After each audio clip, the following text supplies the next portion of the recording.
नमस्कार. छत्रपती संभाजी महाराजांच्या धाराऊ कोण होत्या हे आज आपण या व्हिडिओमध्ये पाहणार आहोत. छत्रपती संभाजी महाराजांचा जन्म 14 मे 1657 साली पुरंदर गडावर झाला. त्यांचा जन्म झाला आणि सईबाई या आजारी पडल्या. अगदी तान्हे असल्यापासूनच संभाजी महाराजांचा संघर्ष सुरूच झाला. संभाजी महाराज लहान असतानाच त्यांची आईचे सईबाईंचे निधन झाले. अगदी बालपणी आई गमावल्यानंतर बाळाला दूध मिळणे कठीण झाले. यावेळी जिजाऊंनी पुरंदरच्या पायथ्याशी असलेल्या कापूरहोळ गावच्या धाराऊ यांना निरोप पाठवला. यांनी छत्रपती संभाजी महाराजांना आपले दूध पाजले. दूध पाजण्याची जबाबदारी स्वीकारली. त्यामुळे त्या दुधाई म्हणून ओळखल्या गेल्या. पुण्याजवळील भोर मावळातल्या कापूरहोळ गावातील एका कुलवंत मराठा कुटुंबातील त्या स्त्री होत्या. त्या तुकोजी गाडे पाटील यांच्या पत्नी होत्या.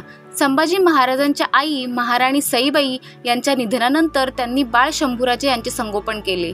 नुकतेच बाळंत झालेल्या धाराऊंनी पोटच्या मुलांसोबत शंभूराजांना दूध पाजले.